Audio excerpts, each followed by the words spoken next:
విధేయతలతో ఉండాలమ్మా. ఒక్కసారి కూర్చోండి, రామనామని చెప్పి పోదురు.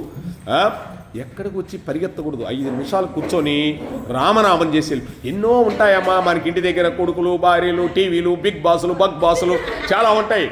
పానీపూరీలు, బోనీపూరీలు చాలా తింటుంటారు. కానీ దానివల్ల ఏమైనా ఉపయోగం ఉందా? చూడు, మీరు లక్ష్మీదేవిలాగా వచ్చారు చక్కగా. మిమ్మల్ని చూస్తుంటే నాకు రుక్మిణీదేవిలాగా ఉంది. ఆ బిగ్ బాస్లో చూస్తే ఇక్కడ దాకేసుకొని అక్కడ దాకేసుకొని ఇక్కడ బొక్కలు పెట్టుకొని అక్కడ బొక్కలు పెట్టుకొని వచ్చిన వాళ్ళందరూ అలా కౌగిలించుకోండి. ఇది మన సంప్రదాయమా? మన సంప్రదాయం, మన భారతదేశం, మన స్త్రీతత్వం ఎంత గొప్ప స్త్రీతత్వం భ్రష్టు పట్టిస్తున్నారు. స్త్రీ అంటే ఏంటి? లక్ష్మీదేవి. ఆమెను చూస్తుంటే చూడు, చక్కగా బొట్టు పెట్టుకొని పాపట్లో బొట్టు పెట్టుకుంటే, ఇక్కడ పాపట్లో ఎవరు బొట్టు పెట్టుకుంటారో లక్ష్మీదేవి మీ ఇందు ఉన్నట్టు. లక్ష్మీదేవి ఎక్కడ ఉంటుందో తెలుసా? పాపట్లో ఎవరు బొట్టు పెట్టుకుంటారో వాళ్ళు లక్ష్మీదేవి. ఆ లక్ష్మీదేవిని చూస్తున్నట్టు. వెనక గోమాత యొక్క వెనక భాగం లక్ష్మీదేవి ఉంటుంది. పూలల్లో లక్ష్మీదేవి ఉంటుంది. ఆ జడల్లో లక్ష్మీదేవి ఉంటుంది.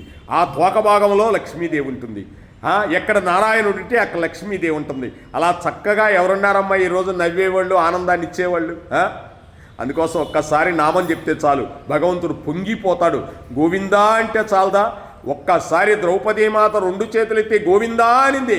అన్నందుకు వచ్చాడు. ద్వారకా నగరంలో ఉన్నానా నేను? ద్రౌపది నువ్వు పిలవాలి కానీ ఎప్పుడంటే రాను. ద్వారకా నగరానికి రావాలంటే గుర్రాలు కొట్టుకోవాలా, డ్రైవర్ని పిలవాలా, 400 కిలోమీటర్లు రావాలా. ఆమె సభలో ఎలా రావాలా?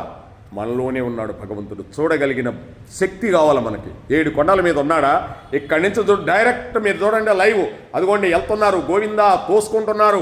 ఒకరి మీద ఒకరు పడుతున్నారు. వెనకెవరున్నారో ముందెవరున్నారో ఎవరికే తెలియదు. ఒకసారి జడలు ఊడిపోతుంటాయి ఆ లాగటంలోనండి. ఒక్కసారి స్వామిని చూస్తే పెద్ద చోవలకి మణికుండాలా పెట్టుంటాడు. పెద్ద పెద్దవి, మంచి జుట్టు, చిన్ని పెదాలు, మంచి ఊర్ధ్వపిండ్రాలు పెట్టుంటాడు. సంపంగి లాంటి ముక్కు, జుట్టు ఇక్కడ దాకా ఉంటుంది. మంచి కిరీటం పెట్టుంటాడు కృష్ణమూర్తి. అక్కడ మంచి బలిష్టమైన తొడలతో ఉంటాడు. అటువంటి పరమాత్మని లైవ్ చూడవమ్మా, కనిపిస్తాడు. అంత దూరం పోవాలన్నా అలా కళ్ళతో చూస్తే ఇక్కడున్నాడమ్మా భగవంతుడు. ఆర్తితో పిలిస్తే వస్తాడు మీకు. నిజం, ఆర్తి తెలియాలి. నాలో ఉన్నాడు, నాలో ఉండబట్టే నేను ఇంకా నిలబడి ఉండా. హరే కృష్ణ, పెద్దగా పలవండి, ఏం పర్లేదు. హరే కృష్ణ, హరే కృష్ణ.